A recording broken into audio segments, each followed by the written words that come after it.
우리 같이 하나님의 말씀 보겠습니다. 오늘 하나님께서 우리에게 주시는 말씀은 고린도전서 1장 4절의 말씀입니다. 신약성경 고린도전서 1장 4절 말씀, 제가 가지고 있는 성경은 신약성경 263페이지입니다. 고린도전서 1장 4절의 말씀, 우리 한 절 말씀인데요, 함께 한 목소리로 봉독하겠습니다. 그리스도 예수 안에서 너희에게 주신 하나님의 은혜로 말미암아 내가 너희를 위하여 항상 하나님께 감사하노니. 아멘. 드리신 헌금을 위해서 기도하겠습니다. 하나님 감사합니다. 한 해를 돌아보며 하나님께 특별히 감사의 절기로 나아가는 이 추수감사주일에 우리가 하나님께 영광 돌립니다. 한 해의 결실을 맺는 시기에 오면 세상 사람들은 자기 수고와 자기의 열심으로 이룬 것에 대하여 자기 자랑을 하는데, 우리는 우리의 수고와 열심이지만 그러나 그럼에도 불구하고 그 과정과 시간 속에 하나님의 열심이 있었음을 인정하며 그것을 먼저 하나님께 감사로 영광을 돌립니다. 이 시간 우리가 마음을 다하여 하나님께 감사로 영광 돌린 것들 주여 기억하여 주시고, 이것이 여전히 우리의 삶을 인도하고 계신 하나님께 영광이 되게 하시고, 이것이 이 땅에서 발붙이고 사는 우리에게 축복의 통로가 되게 역사해 주옵소서. 한 해 동안 맺혀진 결실에 기름 부어 주시고 우리의 삶의 환경과 여건들을 우리로 더 많이 나누고 줄 수 있는 풍성함으로 채워 주옵소서. 걸어가신 예수님의 이름으로 축복하고 기도하옵나이다. 아멘. 고린도전서 1장 4절의 말씀을 가지고 고린도 교회를 향한 사도 바울의 감사라고 하는 제목으로 말씀을 나누겠습니다. 선물과 감사라고 하는 제목의 시가 있어요. 정연복 시인의 시인데요, 시인이 이렇게 노래합니다. 사람들은 남에게서 선물을 받으면 의뢰 감사의 말을 한다. 작고 하찮은 물건 하나에도 고마움을 표현한다. 그러면서도 사람들은 더 중요한 사실을 잊고 있다.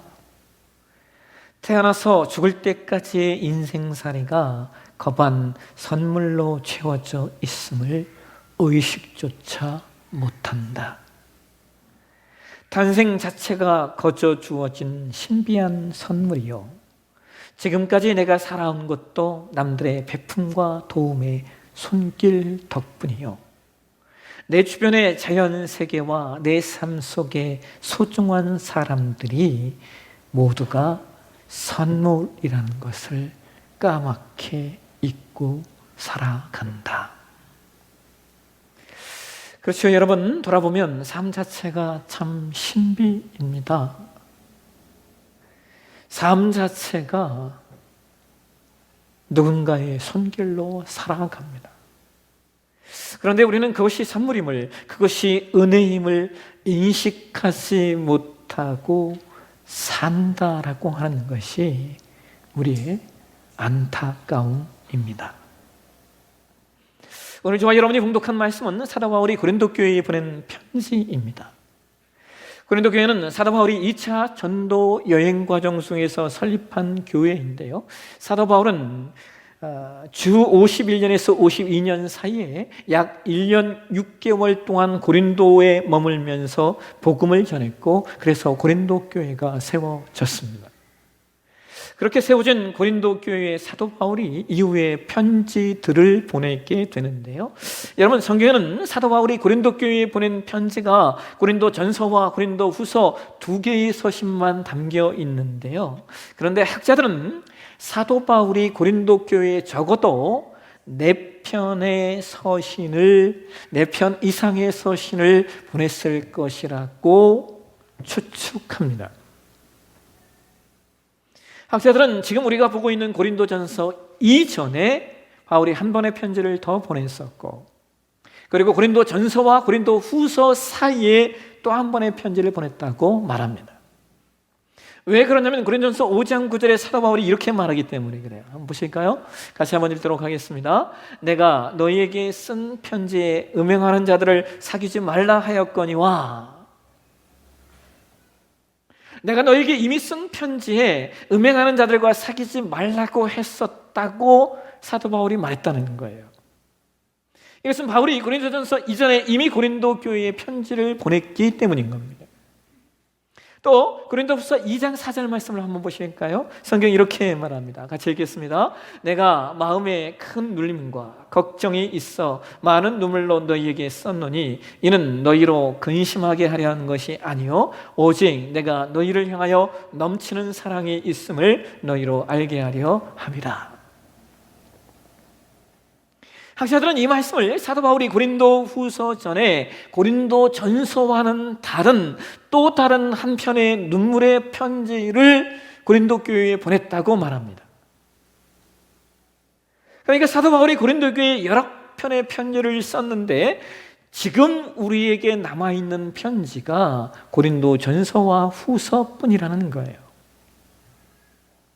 그런데 여러분, 사도 바울이 다른 교회들과 비교하여 왜 이렇게 많은 편지들을 고린도 교회에 보냈어야 할까요? 다른 교회들보다 유독 많은 서신을 고린도 교회에 보냈는데 그 이유가 뭐냐는 거예요. 우리는 그 이유로 두 가지 내용을 추측해 볼 수 있어요. 하나는 고린도 교회가 너무 좋은 교회였어요. 바울이 특별한 애착을 가지고 있었다고 말할 수 있고, 반면에 또 하나는 고린도 교회가 너무 문제가 많은 교회여서 바울이 여러 번의 서신을 보내야만 했었다고 추측할 수 있습니다. 자, 여러분 전자일까요? 후자일까요? 후자입니다.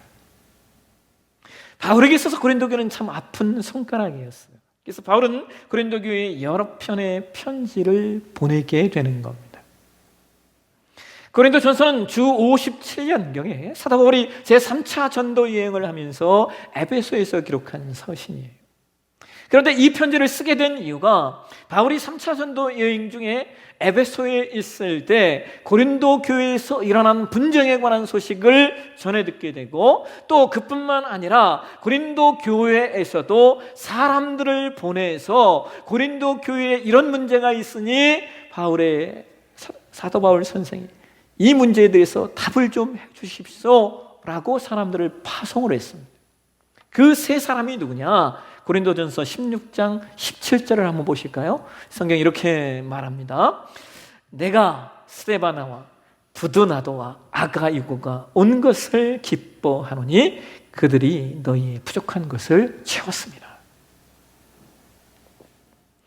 바울은 이 세 사람을 통하여 고린도 교회에 내재하고 있었던 문제점들을 듣게 되었고, 그리고 그 문제에 대한 대답을 고린도 전서를 통하여 주고 있는 거예요. 그렇다면 여러분, 고린도 교회의 문제가 무엇이었을까요? 우리는 고린도 전서를 읽어보면요, 정말 고린도 교회에 심각한 문제들이 있었다라고 하는 것을 확인하게 돼요. 먼저 고린도 교회에는요, 당파 싸움이 존재했어요. 고린도전서 1장 2절 말씀을 한번 보실까요? 같이 한번 읽겠습니다. 내가 이것을 말하거니와 너희가 각각 이르되 나는 바울에게, 나는 아볼로에게, 나는 게바에게, 나는 그리스도에게 속한 자라 한다는 것이니. 이게 무슨 말이냐면 고린도 교회 안에 누구누구파가 있었다는 거예요. 바울파, 아볼로파, 게바파, 심지어 그리스도파까지 있었어요. 여기 게바는 베드로를 말하는 것이고, 아볼로는 고린도 교회 초기 바울과 함께 동역했던 초대교회 지도자였습니다. 이러한 분열이 고린도 교회의 하나됨을 깨트리고 있었어요. 그러니까 여러분, 세상의 세계관이 여전히 그 세계관이 고린도 교회 안에서 들어와서 교회를 힘들게 했다는 말이에요.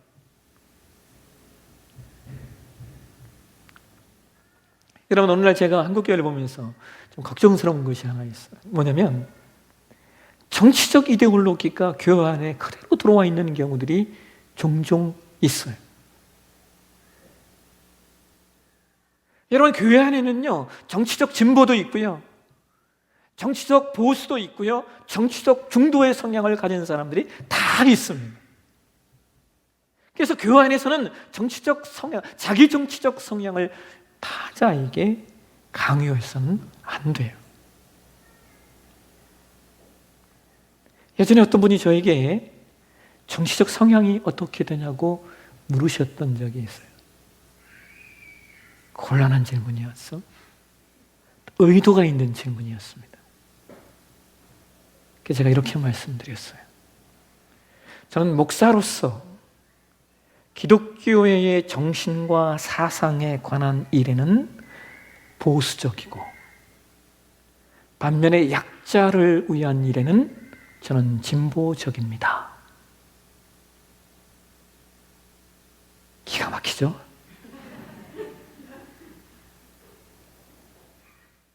우리가 신자로서 받아들일 수 없는 세상의 세계관들이 있어요. 우리 신앙의 근간을 훼손하지 않는 마지노선에서는 우리가 보수가 되어야 되고, 반면에 강자 중심의 세상에서 약자를 섬기고 세우는 일에는 우리가 진보가 되어야 돼요. 그리고 이 둘을 구별하고 분별할 수 있는 기독교 세계관이 우리 안에 있어야 됩니다. 우리만의 세계관이 있어야 한다는 거예요. 또 하나, 고린도 교회는 성적으로 부도덕한 문제가 있었어요. 고린도전서 5장 1절 말씀을 한번 보실까요? 성경이 이렇게 말합니다. 같이 한번 읽겠습니다. 너희 중에 심지어 음행이 있다함을 들으니 그런 음행은 이방인 중에서도 없는 것이라 누가 그 아버지의 아내를 취하였도다 하는도다. 여러분, 여기 그 아버지의 아내라고 할 때 이 아내라는 단어가 원어에 보면 이 단어가 귀내라는 단어인데요. 이 귀내라는 단어는 첩 혹은 계모를 말하는 겁니다. 그러니까 그 아버지의 아내는 친모는 아니고, 친모가 아니고 양모라는 거예요. 근데 여러분, 그래도 이것이 있을 수 없는 일이잖아요. 사도 바울이 뭐라고 말하는 줄 아십니까? 고린도전서 5장 13절 하반절에 바울이 이런 얘기를 해요. 이 악한 사람은 너희 중에서 내쫓으라. 여러분, 제가 교회 사역자로 사역을 하게 된 것이 꽤 오래되었어요. 제 나이에 비해서 꽤 오래됐어요. 제가 처음 전도사 생활을 한 것이 21살 때 시작을 했어요. 그리고 바로 군대에 가서, 그 후에 바로 군대에 가서, 군대에서도요, 군목이 없는 교회에서 군종으로 제가 설교하는, 목회를 하는 사역을 했었습니다. 그러니까 제가요, 30년이 사역을 한 지 좋게 넘어요. 제가 30년 동안 교회 생활을 했고 사역자로 살았으니 여러분, 얼마나 많은 것들을 제가 보았겠습니까? 교회 안에서 이루어지는 얼마나 많은 일들을 제가 보았겠어요. 제가 예전에 보았던 정말 가슴 아픈 일 가운데 하나는 이런 게 있었어요. 한 남자 집사님과 한 여집사님이, 유부녀 집사님 부부가 아니죠. 집사님들이, 이분들이 간혹 밖에서 만나셨나 봐요.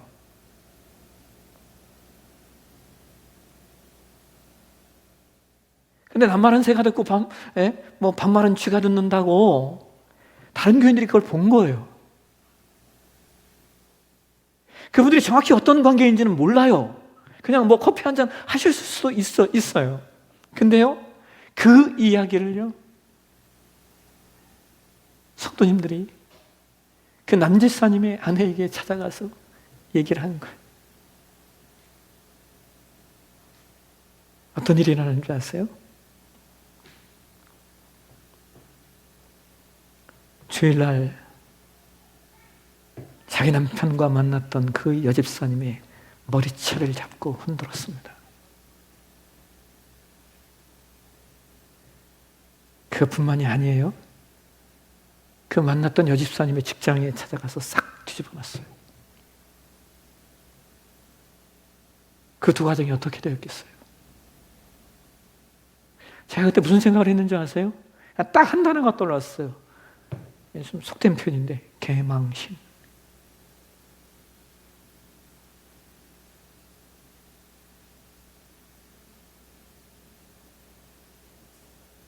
정말 부끄러웠어요.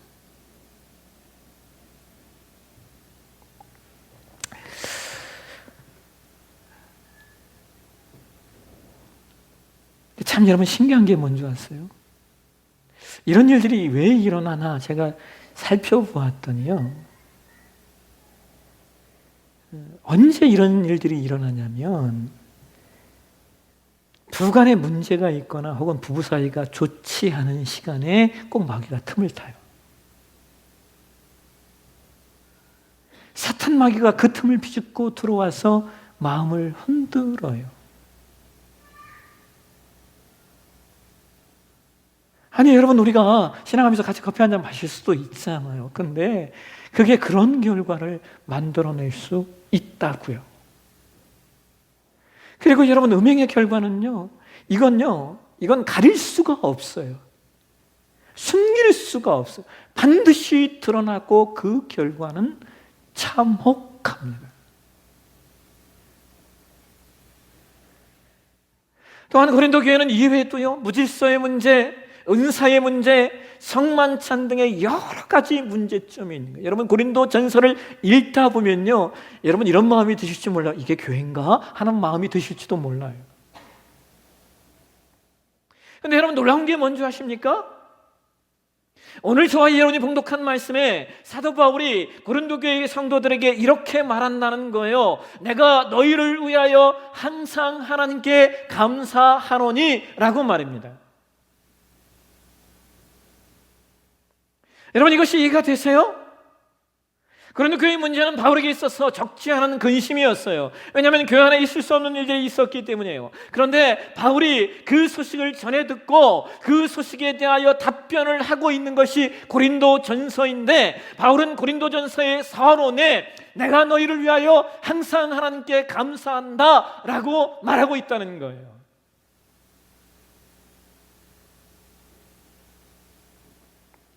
그렇다면 여러분, 도대체 바울의 감사는 어떤 감사일까요? 바울이 지금 무엇을 감사하고 있는 것일까요? 고린도서 1장 4절에 사도 바울은 내가 너희를 위하여 항상 하나님께 감사하는 그 이유와 그 전제를 알려주고 있어요. 뭐라고 말합니까? 그리스도 예수 안에서 너희에게 주신 하나님의 은혜로 말미암아라고 말입니다. 여러분, 이 말씀을 표준 세번역 성경에서는 이렇게 번역을 합니다. 한번 같이 한번 보실까요? 같이 한번 읽겠습니다. 나는 여러분이 그리스도 예수 안에서 받은 하나님의 은혜를 생각하고 여러분의 일로 언제나 하나님께 감사를 드립니다. 사도 바울이 무엇을 생각했다라고 말하고 있습니까? 고린도 교회의 성도들이 하나님의 은혜 받은 자들임을 먼저 생각했다는 거예요. 그런데 고린도 교회 성도들에게 문제가 있어요. 그런데 그럼에도 불구하고 그들이 예수 안에서 은혜 받은 자들임을 문제 이전에 먼저 생각했다는 거예요. 그리고 그것으로 인하여 감사하고 있는 것입니다. 여러분, 저는 이 말씀을 묵상하면서 하나님께서 제 안에 참 많은 것을 말씀하셨어요. 최근에 이렇게 한두 달 사이에 제 내적으로, 개인적으로 저를 좀 힘들게 했던 일들이 있어요. 자두통이 올라오고 복통이 일어나고 마음이 요동하는 일들이 있었어요. 근데 제가 그 속에서 하나 깨닫게 된 게 있어요. 여러분, 우리 삶에 생기는 문제들은요, 나와 전혀 상관없는 사람들과 생기는 문제들은 많지 않습니다. 그렇죠? 대부분 나와 가까운 사람 혹은 내 삶의 주변에 있는 사람들과 문제들이 생기게 되어 있어요. 그런데 참 놀랍게도요, 대부분의 일들이 큰 일로 인하여 생기는 것이 아니라는 거죠. 아주 작은 사소함, 우리 마음에 찾아오는 섭섭함, 그러한 것들이 우리 삶에 큰 일을, 아주 사소한데 그게 큰 일이 돼요. 근데 여러분, 내가 왜 이렇게 섭섭했지? 하고 생각을 해보니까요, 제 안에 이런 마음이 있더라고요. 내가 당신에게 해준 게 얼만데 당신이 왜 나한테 이럴 수 있어? 당신이 나한테 이럴 수 있어? 하는 마음이 있는 거예요. 제 안에 시혜자 의식이 있기 때문에 섭섭한 마음이 들더라고요. 근데 여러분, 냉정하게 우리 삶을 한번 돌아보십시다. 사람의 관계가 일방적인 시혜만 있습니까? 그렇지 않죠.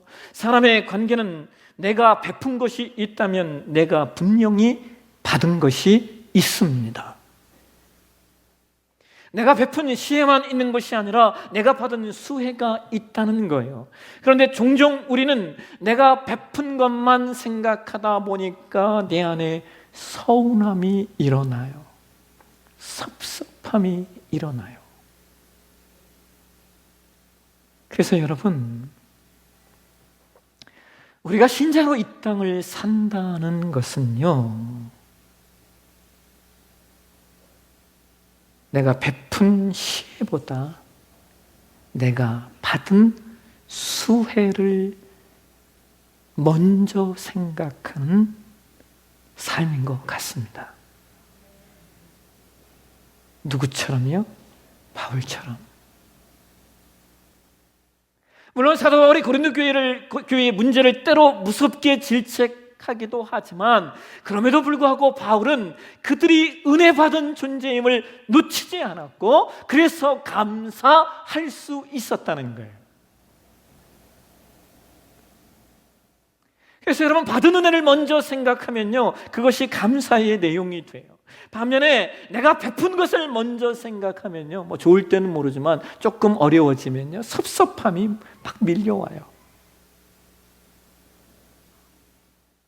그래서 우리가 감사함으로 이 땅을 살아낼 것인가, 섭섭함으로 이 땅을 살 것인가를 결정해야 돼요. 무엇으로 말입니까? 내가 베푼 시혜를 먼저 생각할 것인가, 아니면 내가 받은 수혜를 먼저 생각할 것인가 하는 것으로 말입니다.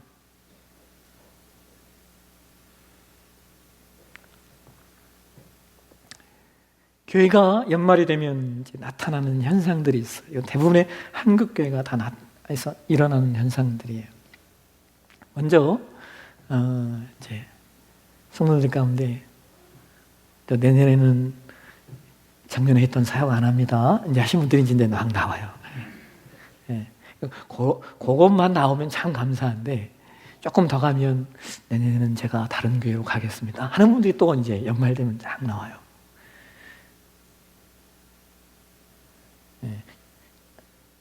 전자는 지금 제가 최근에 전자는 들었는데 아직 후자는 안 들었어요. 예.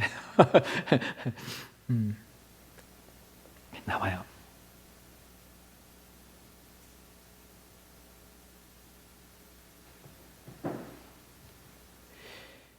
목사 입장에서 특별히 그 교회를 떠나시겠다, 옮기시겠다라는 분들의 이야기에 들으면 참 죄송하고 참 마음이 아파요. 근데 여러분, 얼마 전에 제가 이런 글을 읽었어요. 한 교회 사모님이 올린 글인데, 자기 남편이 교회를 개척해서 교회가 어느 정도로 이렇게 세워질 때 한 무리의 성도님들이 그 교회를 떠나셨대요. 근데 이분들이 그냥 교회를 떠난 게 아니라 함께 같이 나가서 교회를 세웠대요. 근데 이 목사님이요, 그 교회를 찾아가서 헌금을 하고 그 교회를 축복하고 왔다는 거예요. 그 모습을 보고 사모님이요, 아니 어떻게 그렇게 떠난 사람들에게 찾아가서 그렇게 할 수 있냐고 막 화를 냈대요. 그랬더니 목사님이 이렇게 말씀하시더래요. 그분들이 우리 교회에 있을 때 섬겼던 것을 생각해. 우리 교회 냉장고 그 집사님이 샀어. 우리 교회 의자 또 한 그 집사님이 헌물한 거야. 그거 생각하면 감사하지.